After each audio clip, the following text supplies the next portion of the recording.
Muy buenas noches, amigos de Espacio Abierto. Como cada viernes le damos la bienvenida a su programa Espacio Abierto. En el día de hoy, como siempre, tenemos un programa con un vasto contenido que yo sé que es de bastante interés para todos ustedes. Hoy tenemos un invitado al cual quiero saludar, al licenciado Paul Maldonado. Ustedes saben que hemos estado todas estas semanas, luego de ocurrida la tragedia en el club nocturno Jet Set, abordando temas referentes a este caso, y nosotros no somos la excepción. En el día de hoy queremos hablar de las implicaciones jurídicas en las que incurriría, en dado caso, el gerente o propietario de este centro, y para ello nos visita el licenciado Paul Maldonado. No quiero dejar de saludar a mi compañero Marcos Moore, como siempre. ¿Cómo se encuentra la noche de hoy? Muy bien, saludo al doctor Paul Maldonado, saludo Shakira, saludo a todos los televidentes. Gracias por estar en sintonía con nosotros. Y como decía Shakira un momento atrás, en el día de hoy vamos a estar analizando algunas aristas de lo que es la parte jurídica de lo que pasó el día 8 de abril con el techo de la discoteca Jet Set en la ciudad de Santo Domingo, en donde colapsó y, como todos saben, causó una tragedia que dejó por lo menos 232 muertos y una cantidad todavía indeterminada de heridos, que todavía algunos de ellos permanecen en los centros hospitalarios y de salud recibiendo atenciones médicas. Este local, como todos saben, es un local que ha sido frecuentado principalmente los lunes. Es un local que se caracterizaba por dar unas fiestas muy amenas, muy concurridas en la capital dominicana. Era un toque de queda en algunas élites los lunes, específicamente los lunes del Jet Set, que era como se llamaba, y definitivamente el colapso del techo de esa discoteca pues conmocionó a la sociedad dominicana y también se convirtió en noticia a nivel internacional. Doctor Paul Maldonado, bienvenido de nuevo a su programa Espacio Abierto. Importante resaltar, Marcos, perdona que te interrumpa, antes de dar inicio a este conversatorio, vamos a llamarlo así, ¿verdad? Para que el licenciado se sienta más cómodo, que el licenciado Paul, evidentemente ya lo dijimos, es licenciado en Derecho, experto en materia penal y civil, es socio fundador de la firma Maldonado y Maldonado, y en la actualidad se desempeña como director jurídico de la entidad estatal Promesecal. Así que bienvenido. Tiene la palabra. Bueno, saludar a este público de Espacio Abierto, saludarle a usted, Shakira, a usted, doctor Marcos, por darme la oportunidad de estar aquí con ustedes para, desde una óptica jurídica, desde una óptica de mi experiencia, de todo lo que tiene que ver con lo que yo he aprendido durante los largos ya de mi carrera como abogado, todo lo que tiene que ver la responsabilidad civil y también parte de lo que sería la responsabilidad penal en este trágico evento que ocurrió en la madrugada del martes 8 de abril del año 2025. Entonces estamos para aquí para orientar a todo el público y dar una opinión jurídica legal de posibles situaciones que puedan enfrentar las personas responsables. En este caso, que nunca había ocurrido un caso como tal en la República Dominicana, y esperemos que más nunca vuelva a ocurrir. Así es. Una pregunta para entrar en materia.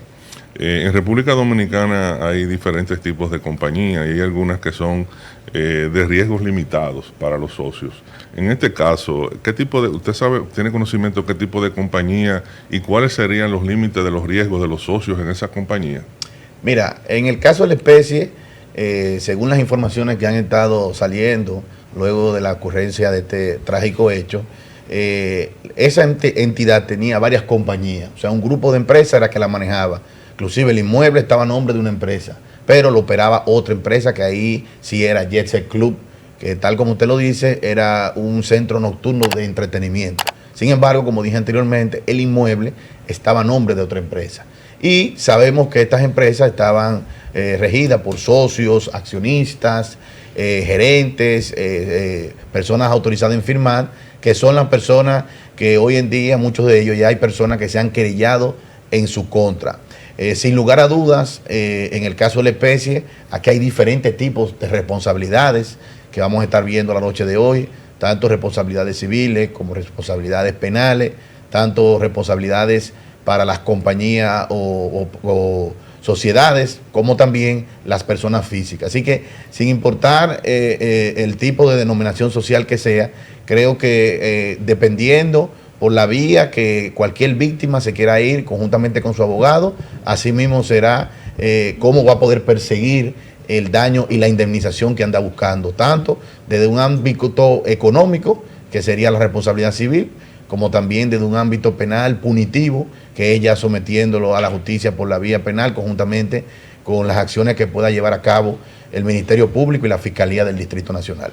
En ese mismo sentido, licenciado, el pueblo dominicano, a quien conoce como figura principal en el caso de esta empresa, ¿verdad? Sí. O este consorcio, como dice usted, es al señor Antonio Espaillat. En ese sentido, ¿cuáles serían las implicaciones legales en las cuales él estaría incurriendo en caso de que las víctimas se querellaran en su contra por lo ocurrido? Mira, si nos vamos al ámbito penal, está lo que establece nuestro Código Penal actual, el artículo 319, que es el homicidio involuntario, que son penas de 6 meses a 2 años. Ese establece que por alguna negligencia, alguna falta, alguna torpeza que cometa alguna persona y le cometa un homicidio involuntario a otro, esa persona puede ser condenado bajo esas penas. Eso quiere decir que una víctima que se querelle en contra de los accionistas conjuntamente con la compañía o el establecimiento que fue donde ocurrió el hecho, automáticamente se querella en contra de esas personas van a ser llamadas a la justicia y un tribunal, mediante un juicio público, oral y contradictorio, va a decidir la culpabilidad o no. Recuérdense que la Constitución de la República establece que todo el mundo es inocente hasta que se demuestre lo contrario. Entonces, esa culpabilidad, esos querellantes, conjuntamente con el Ministerio Público, van a tener una ardua labor de romper con ese principio de inocencia que está a favor del imputado, no el imputado, porque todavía no lo han sometido a la justicia, sino el acusado. Deben de romper esa inocencia que pesa en estos momentos sobre él, y así él podría ser condenado. Pero también tenemos que saber que nuestro mismo Código Procesal Penal tiene muchas facilidades, por así decirlo, en cuanto a las penas a imponer. Si nos vamos al artículo 339, el mismo Código de Procedimiento Penal establece que se tienen que tomar unos parámetros al momento de dictar una sentencia. O sea, se toma el arraigo de esa persona, se toma la edad de esa persona, el estado civil, si es un padre de familia y está manteniendo una familia. O sea, son muchos parámetros que se toman al momento de que un juez penal dicta una sentencia condenatoria en contra de un imputado.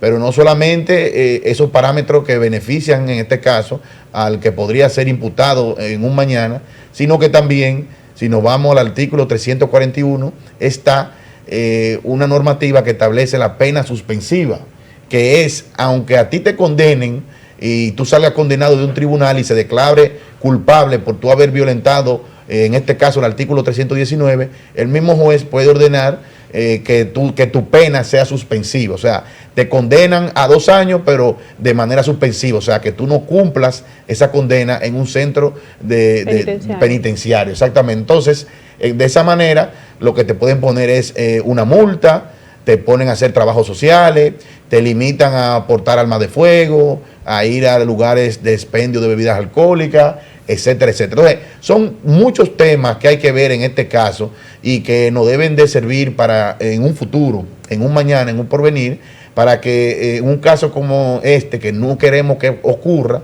ni siquiera media vida que se pueda perder de un dominicano o un extranjero en suelo de nosotros, pero si ocurre, tengamos las herramientas legales suficientes para tener medidas más drásticas.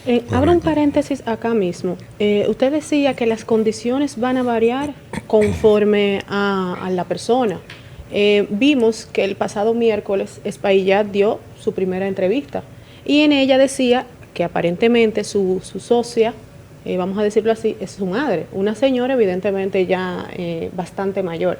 ¿Qué pasaría con ella? Para las personas que no tienen conocimiento de la materia, o sea, que no conocen mucho de leyes, ¿la condena para ella, en dado caso de encontrarse culpable, sería distinta a la de Antonio? Sí, claro, claro. Solamente por la edad que tiene ella, tiene una situación que le beneficia en cuanto a los abogados de la defensa de ella. O sea, para que ustedes tengan conocimiento, el mismo artículo 226 del Código Procesal Penal que establece la medida de coerción establece que la medida de coerción de pena privativa de libertad, si la persona tiene más de 70 años, no le corresponde. O sea, lo que automáticamente le correspondería sería otra medida de coerción como la prisión domiciliaria, el impedimento de salida, la firma periódica, la presentación periódica, etcétera, etcétera. Asimismo, con la condena, al momento de que el tribunal, en caso de encontrarla culpable, a dicha representante, ya que ha salido públicamente, que ella es una de las accionistas de una de las empresas vinculadas principalmente en este hecho, si ella sale automáticamente condenada, ella puede ser que sea beneficiada con una pena suspensiva en virtud de la edad ya que tiene esa señora. Claro que sí. Excelente. Hay algo que, ya que estamos tocando dentro del tema, la parte penal, sería bueno tocarla ahí mismo. Como precedente, que aún yo creo que no se ha concluido en los tribunales, es decir, no ha habido una sentencia que adquiere la cosa definitiva, irrevocablemente juzgada, está el caso de San Cristóbal, donde hubo una explosión y una cantidad indeterminada de muertos, pero creo que todavía el proceso no ha culminado. Desde el punto de vista penal, la gente me ha preguntado mucho a mí en la calle, ven acá, ¿qué tiempo de cárcel le tocaría a estas personas en donde hubo un derrumbe que mató 200 y pico de personas? O sea, yo creo que la gente quisiera que por cada muerto le dieran 10 años, o sea, 300 años, pero en este caso el Código Penal es limitativo. ¿Podría hablarnos de esa condena? Porque se habla que son 2 años el tiempo máximo. Sí, ciertamente las condenas máximas son de 2 años y la mínima de 6 meses por homicidio involuntario. En esas atenciones, nuestra Constitución y nuestro Código Penal no establece un cúmulo de pena, por lo que por una sola víctima, como por las lamentables 232 que al día de hoy tenemos, se paga la misma condena. O sea que lamentablemente los responsables en este caso solamente tendrían ese tipo de condena. Pero conjuntamente con la parte punitiva también está la parte civil, que es algo muy importante también que los amigos televidentes tienen que saber, y son ramas muy importantes porque desde un ámbito civil pecuniario, los responsables civilmente de este hecho tienen responsabilidades muy duras y muy drásticas en el cual van a tener que responder por el daño moral y el daño material que le han causado a las víctimas, en este caso que han sobrevivido, que en estos momentos pueden estar en un hospital o pueden estar recuperándose, pero también las víctimas de hijos que perdieron a sus padres, sí, padres que perdieron a sus hijos. Y personas que están con vida pero han perdido también extremidades, y eso evidentemente complica la situación de ahora en adelante, ¿verdad? Claro. Del recurrir de su vida en todo el sentido de la palabra. En ese mismo sentido, ¿cuáles serían el tipo de pruebas necesarias a nivel jurídico que se requerirían para poder condenar a una persona que cursa por un caso como este? Mira, lo primero que yo hiciera si yo fuera abogado de una de las víctimas es empezar a recopilar documentaciones antes de instrumentar cualquier proceso, porque ya vemos que la barra de la defensa se está preparando legalmente. Ya vimos que el señor Antonio Espaillá contrató un abogado de renombre famoso de República Dominicana, y sabemos que esas personas van a estar bien preparadas, y cualquier abogado que cometa algún desliz o un error en el caso de la especie va a echarle la culpa al tribunal, pero no fue él que se preparó. Entonces, mi recomendación es prepararse con pruebas contundentes. ¿Cuáles serían pruebas contundentes? Y ustedes me preguntarían, bueno, mira, lo primero que yo hiciera es ir al COE, donde el general Méndez, a solicitarle una certificación en donde ellos me emitan a mí una certificación, como dije anteriormente, estableciendo si ese martes 8 de abril del año 2025, de 12 de la noche a 1 p.m., que fue más o menos cuando ocurrió el hecho, que fue a las 12:59, 49, si en República Dominicana, en esa región, en el Distrito Nacional o Gran Santo Domingo, ocurrió algún fenómeno atmosférico. Algún sismo, para que la gente entienda. Claro, algún sismo, algún fenómeno atmosférico que pudo haber provocado ese derrumbe. Okay. Entonces, cuando el COE te responda, como ya todos sabemos que no ocurrió nada, ya eso es un documento irrefutable, que la barra de la defensa no va a poder alegar ningún caso fortuito ni ninguna causa de fuerza mayor. También como documento de recopilar pruebas serían la certificación que da INASIF, donde está certificando todos los fallecidos en un listado que fueron recogidos ahí en la zona donde hubo el derrumbe. Claro. Ahí con esa certificación, ahí la persona que usted vaya a representar, usted dice, bueno, la persona que yo represento es el 150. Ya es una prueba irrefutable de que esa persona fue levantada su cuerpo de los derrumbes que ocurrió en esa discoteca. También imaginemos que se falleció el padre de 2 hijos. Todos los hijos son las víctimas por el daño moral causado. Exacto. Que viene siendo el daño moral, la pena, el sufrimiento, la angustia por haber perdido un ser querido como es el padre. Esos 2 hijos automáticamente presenten un acta de defunción de su padre y conjuntamente el acta de nacimiento que acredite que esos hijos son hijos legalmente de ese padre, son hijos biológicos, ya automáticamente son pruebas irrefutables que le dan automáticamente la calidad de víctima. Hay que demostrar también que esas personas estuvieron ese día en ese establecimiento, como si hay alguna foto, si hay algún video, etcétera, etcétera. Recopilar informaciones que han salido en las redes, como la foto que se ve desde el techo, donde se ve diferentes objetos pesados, como aire acondicionado, tinacos, chillers, etcétera, etcétera. Todo eso son pruebas muy contundentes. Hay también testimonios de artistas que en días pasados habían presentado su espectáculo en dicho establecimiento y ya han testificado que al finalizar su espectáculo ellos empezaron a ver que estaba cayendo polvillo del techo. Sí. O sea, esos son indicios de que ya desde ese momento había precedentes de que había algo mal.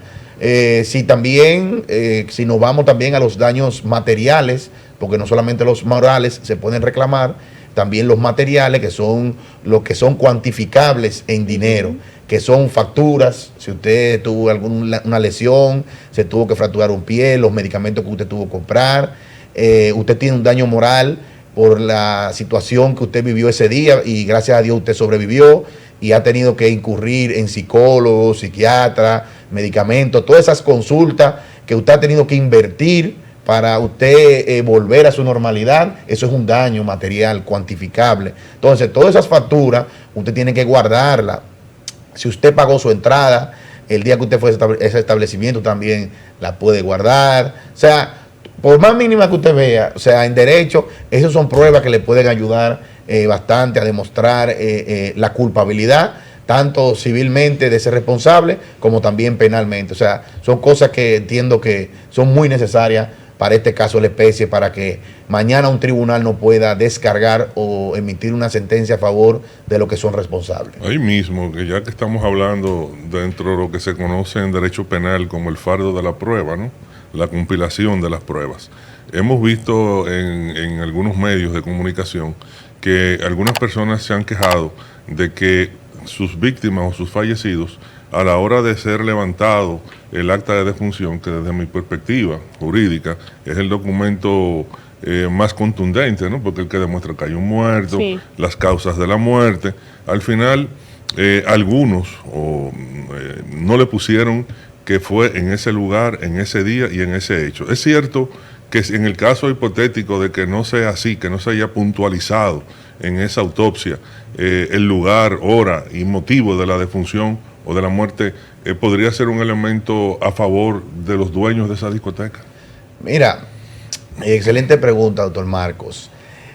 Yo considero, yo le digo la verdad, yo estuve el miércoles al día siguiente del hecho en patología forense y realmente lo que se vivió ahí fue algo inhumano. Yo fui testigo porque yo duré 3 días ahí en el INASIF. Usted lo pudo ver y hay que ser consciente de que el personal de esos médicos en República Dominicana, usted sabe que no tenían las condiciones de recibir esa cantidad de cuerpos y emitirle esos certificados a los familiares. Y ya hay declaraciones que ellos mismos han establecido que se le puso esa dirección porque había que salir, avanzar con el proceso de entrega de los cuerpos de los cadáveres. Pero como le dije anteriormente, con una certificación del INASIF, que ya está pública en los medios de comunicación y en todas las redes, hay un listado donde están nombre y apellido de todos los cuerpos fallecidos que fueron levantados en ese momento. Ya es una prueba contundente. Pero ahí yo me voy, porque tal como usted lo dice, doctor Marco, con el tema del fardo de la prueba, hay una responsabilidad que recae sobre el propietario y sobre el establecimiento, que es una responsabilidad objetiva y es una responsabilidad de pleno derecho, que es la del incumplimiento contractual. ¿Qué ocurre? Esas personas que estuvieron en ese establecimiento esa noche del lunes y la madrugada del martes, al momento de entrar a ese establecimiento comercial, automáticamente le entregan la guarda a ese establecimiento.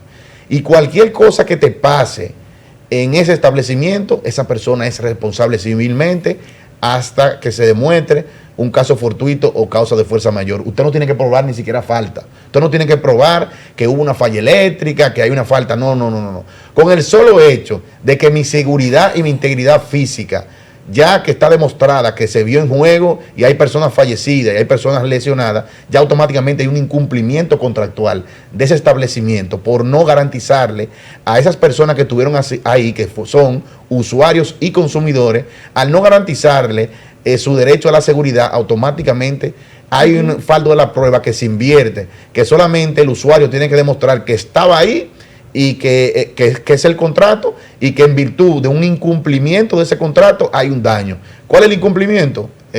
Los fallecidos, las víctimas, las personas lesionadas, y en ese sentido ya el fardo de la prueba se pone en manos del establecimiento y sus ejecutivos, y de esa manera ahí no hay que demostrar que hubo una falta, que el techo se derrumbó, que hay que esperar un peritaje de que si el techo había filtraciones, o sea, nada de eso. Por eso es bueno que los amables televidentes que nos estén viendo sepan, al igual que mis distinguidos colegas que van a llevar diferentes demandas en este caso, que el artículo civil que mejor le puede ir a ellos en este caso es el 1146, que establece que por un incumplimiento contractual nace automáticamente la responsabilidad civil de quien incumple. En este caso, ¿quién incumplió? El establecimiento, por no garantizarle la seguridad a los usuarios y a los consumidores. Amigos. Licenciado, perdone Marcos, para no perderle el hilo a algo que me inquieta bastante. Usted decía ahorita que hubo un incumplimiento, vamos a decirlo así, de parte del INASIF al emitir algunas certificaciones. No, yo no dije eso. Vamos a ver, para que el licenciado nos conteste esa pregunta. Sí, pero vamos a organizar la idea. Lo que yo dije fue que el rumor público. Sí. Bien, el rumor público ha dicho en diferentes ocasiones que el INASIF emitió algunas certificaciones en las cuales no se podía constatar el lugar exacto donde ocurrieron los hechos. En ese sentido, licenciado, porque entiendo que eso no debe de ser correcto o legal, también algunos de esos familiares de esas víctimas pudieran proceder legalmente en contra del INASIF por esa falta. Antes de que el doctor responda a tu pregunta interesantísima, la pregunta yo la hice en el tenor de que también hay un rumor público de que algunas personas, aprovechando el río revuelto que se había armado en medio de la situación, se presentaron a hospitales diciendo que habían estado ahí, acreditaran atención médica, para luego entonces, inteligentemente, ejercer una demanda en los tribunales, y creo que han habido casos incluso en los que se comprobó que no, que esa persona nunca fue, y creo que todo fue un accidente de tránsito, un motor que andaba por ahí, borracho, qué sé yo. Entonces, es por eso, es ahí donde viene, porque la prueba en materia penal es fundamental.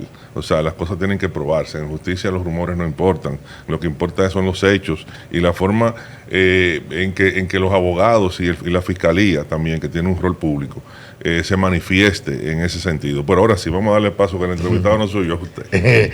Bueno, doctor Marco, no, yo dije claro, en caso de que sea cierto, el doctor va a dar su opinión desde la perspectiva jurídica, simplemente. No estamos afirmando nada, ¿verdad? Mira, yo considero, yo le daría el voto de confianza a esos ejecutivos del INASIF, porque como dije anteriormente, yo vi el arduo trabajo que hicieron y estaban totalmente agotados.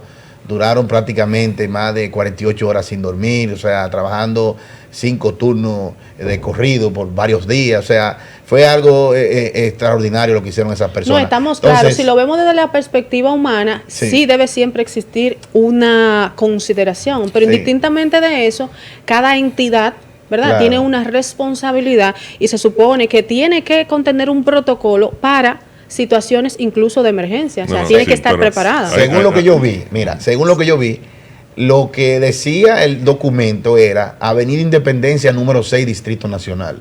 No era que no decía dónde era.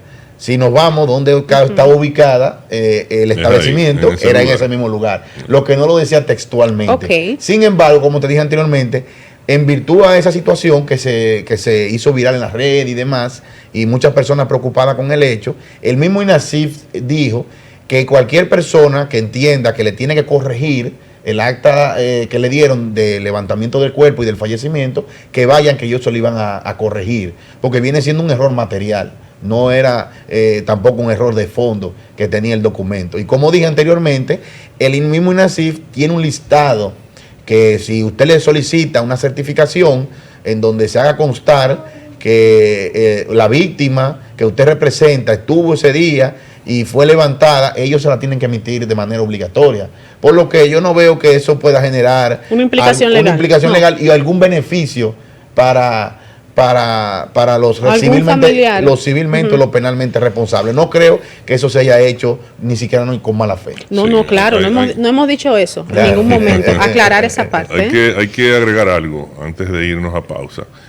Como decía el doctor Paul, yo también estuve allí y vi lo que fue la dinámica, el protocolo de recibir esos cadáveres y de hacer una autopsia y entregárselo a las familias. Señores, hacer una autopsia en un cadáver no es un asunto de 1 minuto ni de 2 minutos, eso es un proceso que toma tiempo y que termina al final con unos escritos que son los que se ponen al final en esa autopsia. Y yo desde aquí me permito felicitar al equipo del INASIF de médicos y legistas que participaron, no sé si son legistas o si son personas con otro tipo de capacidades, no es mi menester, pero felicitarlos por el tiempo en el que lograron levantar esas autopsias, entregarle el cuerpo a los cadáveres, aunque hubo momentos en que eran bastante tensos porque tenía que tomaba su tiempo y cada cadáver venía con una bolsa, con los números por fuera. No, y además de que estaban muchos muy descompuestos y así se hace un poquito más difícil identificar a la víctima. Entonces, mis felicitaciones y con esta, espérenos de nuevo que venimos enseguida con el doctor Paul Maldonado a hablar de lo que son las partes y las incidencias en materia penal y civil de lo que pasó en la discoteca Jet Set en los pasados días. Volvemos en breve. En breve regresamos con Espacio Abierto.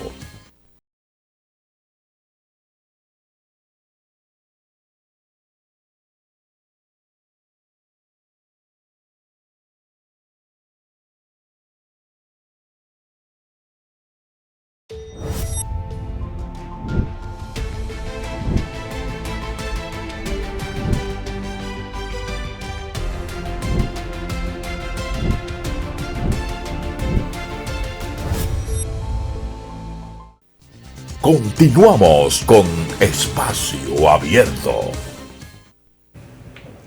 Bien, amigos, y estamos de vuelta acá en Espacio Abierto. Conversamos con el licenciado Paul Maldonado. Y antes de ir a la pausa, como decía Marcos, todavía nos queda mucho revés, si así pudiésemos decir, que tocar con el licenciado. Y yo quisiera que usted me dé su opinión desde la perspectiva legal, evidentemente, respecto me imagino que es un grupo, no creo que sea un solo abogado el que esté ahora mismo trabajando el caso del señor Antonio, sobre el asesoramiento que ha tenido. Hábleme de esta entrevista que esta persona dio en esta semana, el miércoles pasado. ¿Usted cree que fue oportuna, que los comentarios que él hizo fueron atinados, que hasta cierto punto, vamos a decir, le benefician en este caso, o por el contrario, lo hacen un poquito más culpable de lo que era anteriormente? Eso es de cara a la sociedad, a lo que la gente pudiese o no opinar al respecto, y más el que no tiene conocimiento de las leyes. Mira, el propietario del establecimiento y que todos conocían como el dueño, me imagino que está muy preocupado por la situación y se le nota, hasta en la misma entrevista que usted menciona, licenciada Shakira. Es un hecho lamentable que yo le aseguro a ustedes que nadie quisiera estar en los zapatos de él. Sin embargo, hay una responsabilidad que directamente le recae a él, y él va a tener que responder en los tribunales su inocencia o no. Él está en manos de buenos abogados. Yo no soy quien para decir si está bien asesorado o no, ciertamente. Esperemos los próximos días, meses y hasta años, porque esto es un proceso judicial que va a tomar mucho tiempo por la gran cantidad de víctimas y del proceso judicial que nosotros los abogados conocemos, que se va a conllevar un proceso como este, por lo que el tiempo dirá si él ha tomado las mejores decisiones, pero sabemos que tenemos un pueblo que está muy triste por estas tragedias. Directamente o indirectamente todos los dominicanos nos tenemos que estar dándonos las condolencias por este lamentable y trágico hecho, y el tiempo dirá si realmente la estrategia que él al día de hoy ha llevado, puede ser que él pueda salir no airoso, porque no veo manera de que salga airoso, pero por lo menos un poco mejor. Así es. Hay personas que dicen que la justicia dominicana tiene 3 características fundamentales. Primero, que es lenta, luego que es cara, y luego que al final, cuando ya se produce la sentencia, termina siendo injusta, porque tomó tanto tiempo que al final uno no ve el resultado de esas sentencias. Definitivamente, ¿usted cree que este va a ser un caso que definitivamente va a durar años para que tenga la autoridad de la cosa definitivamente juzgada y que pueda ser monetizada por las víctimas? Mire, realmente nuestro procedimiento penal y hasta el mismo civil, podemos decir que tenemos 3 etapas, que es primera instancia, Corte de Apelación y la Suprema Corte de Justicia.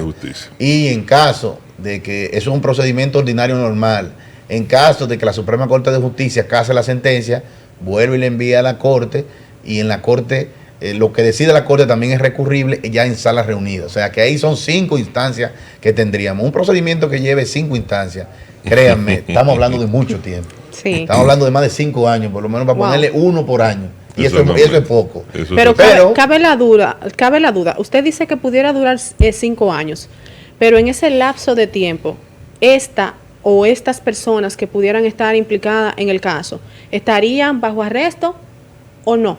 Bueno, va a depender, claro está, la medida de coerción que se le imponga en el tribunal. Hay personas inclusive que el juicio es más largo de la condena. O sea, puede darse el caso, si a él le conocen una medida de coerción, le ponen prisión preventiva, que como el juicio es más largo, él dure más de 2 años retenido y ya le digan, no, pero ya aquí lo que hay es pena cumplida. Ya que hay pena cumplida, pero eso es por la parte penal. Pero por la parte civil, claro está, hay muchas herramientas jurídicas legales que se pueden interponer como las vías de ejecución a los fines de cobrar esas acreencias y esas indemnizaciones civiles. Vamos a ponerle un ejemplo.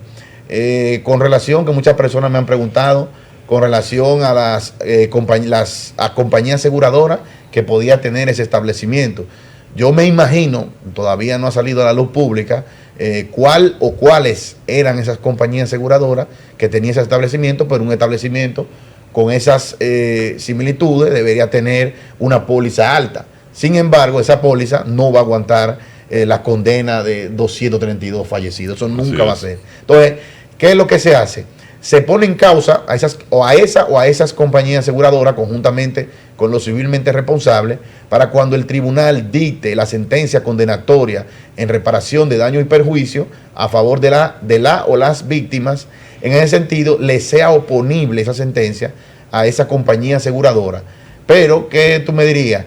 Si la compañía aseguradora solamente le quedan 500 mil pesos en esa póliza y la sentencia es de 2 millones de pesos, bueno, 500 mil está obligado a pagarlo el seguro y el siguiente, 1.500.000, lo paga entonces lo civilmente responsable. Por eso es bueno también poner en causa a la compañía aseguradora, porque un negocio como ese debió tener una póliza con un número determinado grande. Sí. Sin embargo, claro, no va a dar para la cantidad de víctimas que hay. Pero mientras más rápido usted inicie el procedimiento, porque el primero en derecho es el primero en hecho. Eso hay que dejarse, eso es la realidad jurídica que tenemos. En estos momentos, los primeros 50, 30 o 40 personas que lleven su procedimiento bien, que no se lo incidentan y que puedan tener una condena a su favor, son los primeros que van a cobrar. Ya después de pasen ese primer grupo, eso puedan tener lucha, porque puede convertirse... Que los fondos no den, sí, puede para pagarle a todito. Una persona puede convertirse en insolvente. Porque eso es así. Las condenas que pueden estar ligadas a este caso son innumerables, o sea, eso es incalculable. Por eso, inclusive, yo creía que la estrategia que ellos iban a utilizar eran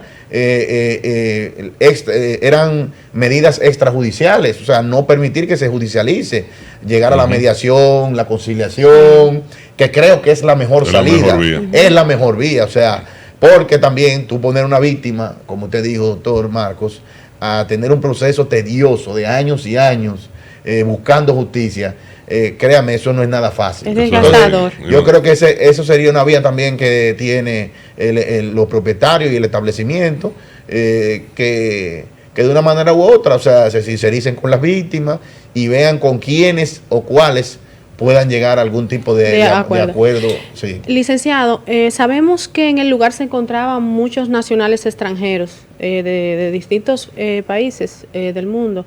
En el caso de que alguno de estos quizá no sea ciudadano dominicano, ¿puede el Estado al cual pertenezcan, de otra parte del mundo, evidentemente, también demandar a los implicados en el caso? ¿Se pudiera complicar un poquito más la situación en ese sentido? Bueno, en ese sentido va a haber quienes tienen la calidad para demandar en ese sentido. Si ese extranjero dejó hijos mayores de edad, van a tener la calidad de esos hijos mayores de edad. Sin embargo, si esos hijos le otorgan un poder especial, ya sea a la embajada, ya sea a una persona física, a una persona moral, a los fines de que los representen en el caso, eso totalmente se puede hacer, pero tiene que completar con los requisitos establecidos en la norma, tanto de poder de representaciones, poderes consulares también que tienen prácticamente el mismo peso y demás.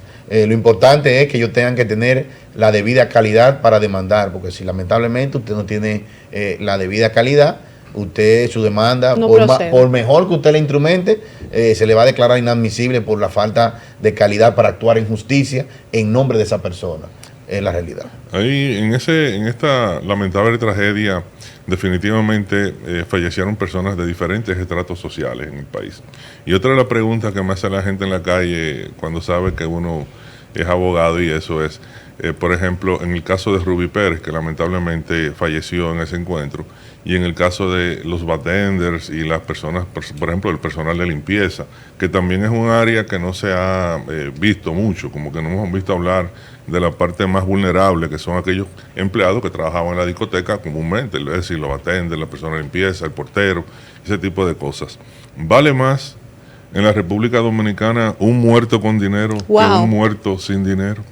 Qué pregunta, Marcos. Qué difícil me la pusiste. Y habla de mí. Bueno, mira, Marcos, te voy a decir por mi experiencia. Mira, realmente en la República Dominicana el daño moral y en todo y las legislaciones del derecho comparado, el daño moral no está cuantificado. O sea, el padre, vamos a suponer, no, un padre de Juan Pérez y el padre de María López, no está cuantificado de que el mismo pueda ser resarcido ese daño, esa indemnización por el mismo monto. En el sentido de que va a depender quién era esa persona, porque hay responsabilidades en lo que tiene que ver el lucro cesante, la pérdida de la oportunidad. O sea, no es lo mismo, imagínate ahí habían ex peloteros, pero pongamos el ejemplo que Dios no lo hubiese querido, pero que tuviera un pelotero ahí con un futuro brillante. Activo. O sea, no es lo mismo esa persona que tenía un contrato que se iba a ganar en las grandes ligas cientos de miles de millones de dólares a una persona que lamentablemente tenía un empleo privado, formalizado, una empresa de 25,000 pequeña. Importante. No es lo mismo. Por eso es bueno resaltar que va a depender también las pruebas que usted deposite en un tribunal. Porque aunque usted pueda decir que usted era una persona influyente en la sociedad, si usted no lo demuestra también, no se demuestra el lucro cesante, la pérdida de la oportunidad y demás. Pero también hay otro aspecto.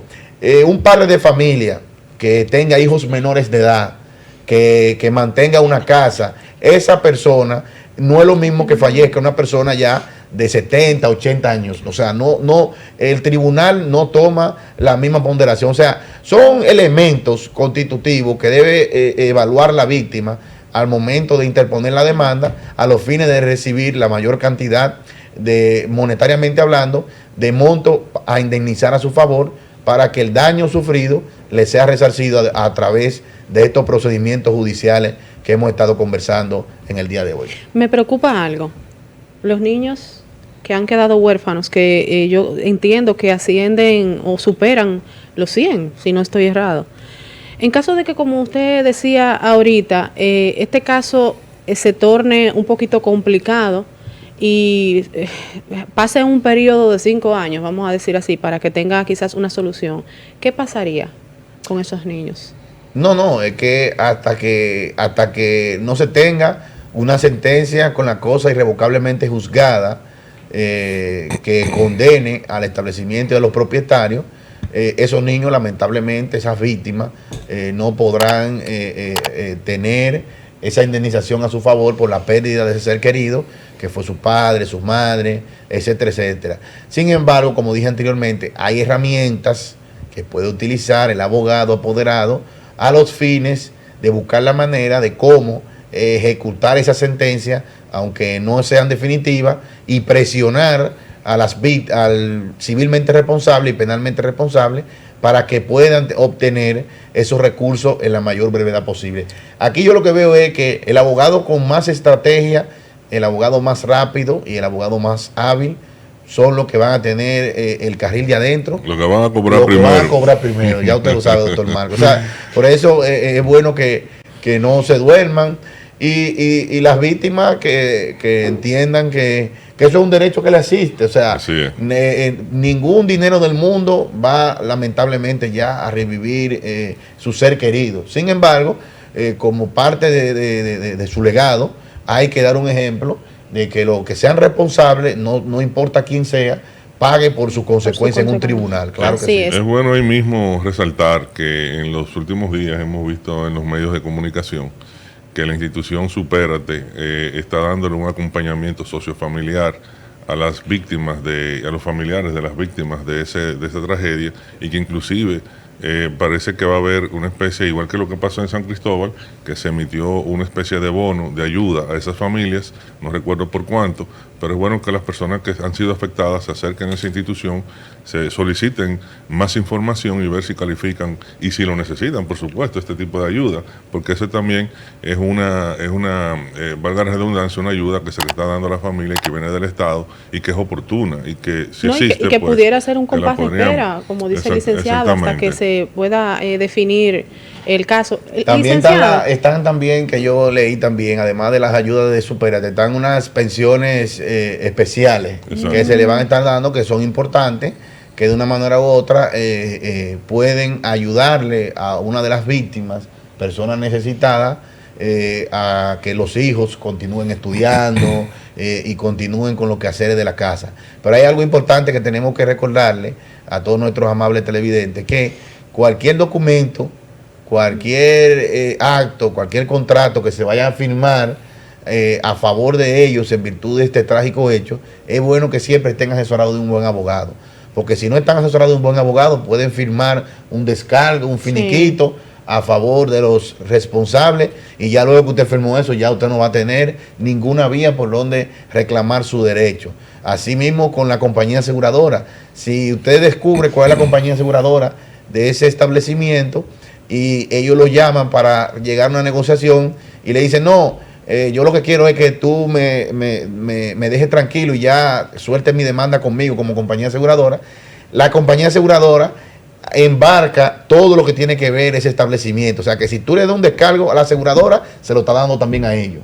Es algo muy importante que tienen que saber. O sea que si usted le firmó un papel a esa compañía aseguradora, ya automáticamente también usted está descargando al establecimiento y al dueño. De responsabilidad. De responsabilidad. Así es. Otra cosa muy importante, que yo creo que es importante, porque también me la preguntan en la calle, y este es el momento de verdad, de aclarar dudas. Hubo familias que perdieron un miembro. Ellos van a tener una demanda por ese miembro, pero hubieron familias que tuvieron 4 miembros.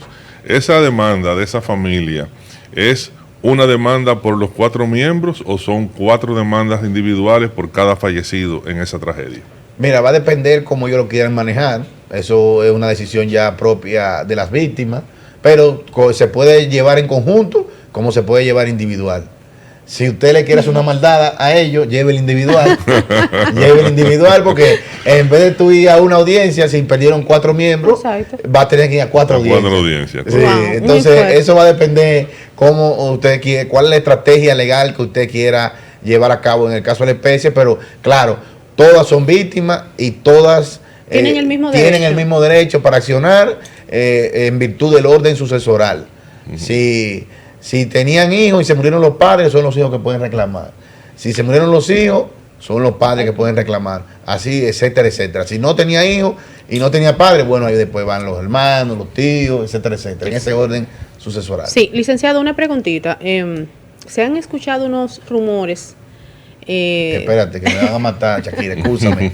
La esposa también, que no hemos hablado. Las esposas, la viuda o el viudo, también tienen la oportunidad de que si se les falleció su pareja, puedan reclamar. Y no solamente la esposa y el esposo, también la concubina y el concubino. Interesante. Consagrado en la Constitución, claro que sí. Muy bien. Iba a preguntarle, se supone, porque eso no lo digo yo, son algunos comentarios que he visto en las redes sociales, algunas personas que se han expresado al respecto, que suponen debe haber una corresponsabilidad, si así lo pudiésemos decir, por parte del o los organismos que se suponen deben de ser veedores de que las infraestructuras estén en óptimas condiciones siempre y cuando estén operando. En este sentido, pudiese ser posible que esta o estas entidades también pudieran tener repercusiones legales de parte de las víctimas. Mire, usted como reclamante, o demandante o creyente, va a poner en causa a todas las personas que usted considere responsables.